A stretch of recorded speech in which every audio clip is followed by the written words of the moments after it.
en fait, je vais commencer par un petit sondage. Est-ce qu'il y a dans cette salle, enfin plutôt, est-ce que les 25-30 ans peuvent taper dans les mains? Ok. Deuxième sondage, est-ce que les, attention, cinquantenaires peuvent taper dans les mains?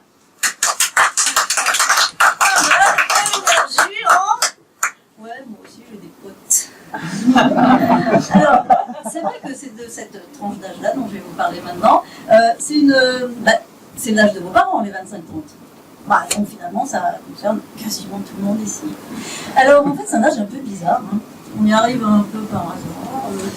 Il y a une phrase d'un romancier anglais qui illustre très bien, je trouve. C'est dans chaque lieu, il y a un jeune qui se demande ce qui s'est passé. C'est tout à fait ça. Alors en plus, nous, les 25-ans, on dissimule un peu. Hein. Par exemple, moi, enfin, nous, on n'a pas de cheveux.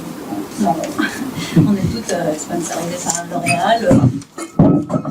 Parce qu'aussi, on le veut bien.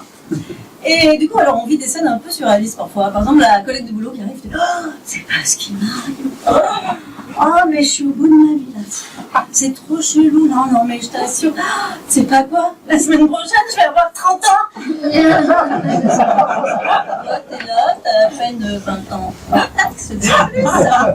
T'as envie de lui dire, je sais pas, on va voir un paralytique qui est paralysé comme mais toi, tu souris. Ah oui, parce que la collègue, elle a pas l'air de comprendre un petit truc. C'est que ton âge, mais un jour, elle va l'avoir. Ou pas. Un jour, je suis réaliste, il y a dans le métro. Alors, l'autre jour, j'étais là, métro bondé, j'étais debout, quoi. Et puis tout d'un coup, au loin, je vois un jeune homme qui me regarde fixement. Et je me dis, mais ça pourrait être mon fils. Il continue fixement et tout à coup il me fait ce petit geste. Et là je lui fais signe, mais je ne suis pas enceinte. Il continue et là je comprends. Bon, cela dit, quitte à passer pour une vieille, autant être une vieille assise. Hein. Alors je vais vers lui et je lui souris. Alors, c'est comme aussi quand on fait des citations, hein, parce qu'à la cinquantaine, on en a plein sous le capot des citations. Hein. Par exemple, cette belle phrase de Sénèque qui finalement explique tout. On ne voit pas le monde tel qu'il est, mais tel que... Non, personne pas. Nous sommes. Alors, pourquoi t'en as toujours un pour te faire... Bah ouais, évidemment, hein. Toi, tu l'as bien connu, Sénèque. C'est là. Tu souris parce que une fois sur deux, il croit que Sénèque c'est un rappeur des années 90. Il n'y a pas que des vieux cons non plus. C'est vrai que, en fait, les jeunes, des fois, ils donnent l'impression de voir qu'on est arrivé comme ça direct. En fait, c'est genre c'est un choix, tu vois. Ouais, finalement, pourquoi je m'emmerdais avec les touches culottes, les boutons sur la figure, les histoires de cœur à 2 balles, désolé, je peux pas me baigner, je suis indisposée.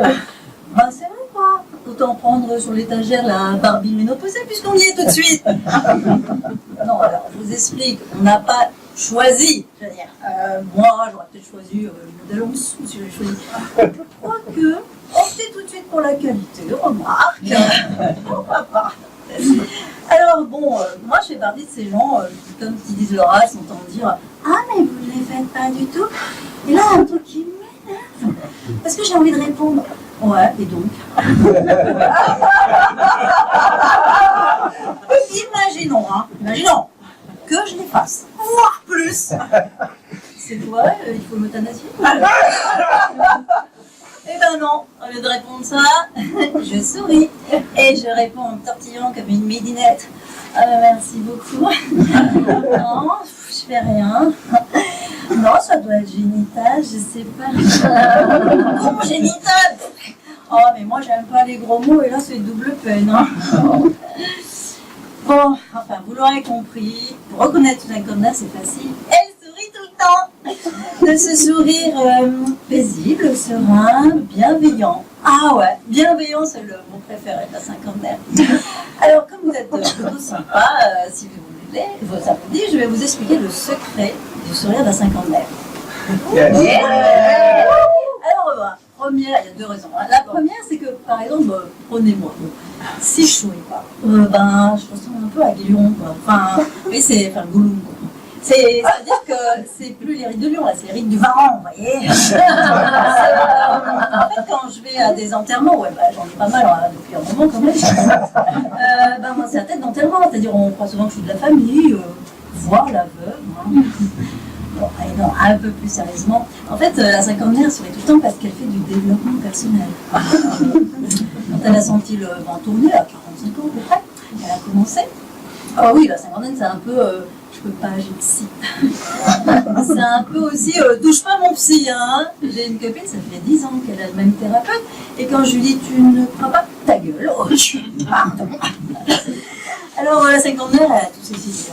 Elle s'est roulée dans la boue, elle a parlé à l'oreille des chevaux, elle a embrassé des arbres. Ah ouais, super, d'ailleurs, je l'ai fait, une quinzaine. Non, ça c'est génial, on embrasse les arbres, À un moment, j'ai fermé, donc. Et à un moment, j'ai ouvert les yeux, j'avais embrassé un poteau électrique. Autant vous dire qu'entre nous, le courant est bien passé. La cinquantaire a beaucoup d'humour. Alors, avant de presque finir, une citation là qui me revient. C'est un philosophe contemporain, ce coup-ci, que je pourrais connaître et qui s'appelle Jean-Claude Van Damme. Et il a dit, une petite astuce quand tu veux te rajeunir consiste à rajouter 10 ans à ton âge. Alors bon, on arrive vers la fin. Moi j'ai envie de vous dire, pour les trentenaires, tous ceux qui ont peur de vieillir, mais moi à 30 ans, mais je savais rien. Je savais rien de tout ce qui allait m'arriver ensuite, des réussites, des challenges, des rencontres merveilleuses. Puis alors il y a un truc que je savais pas, ouais, c'est que j'allais me retrouver un soir de juin 2019 au théâtre Le Bout, devant vous, à presque 70 ans.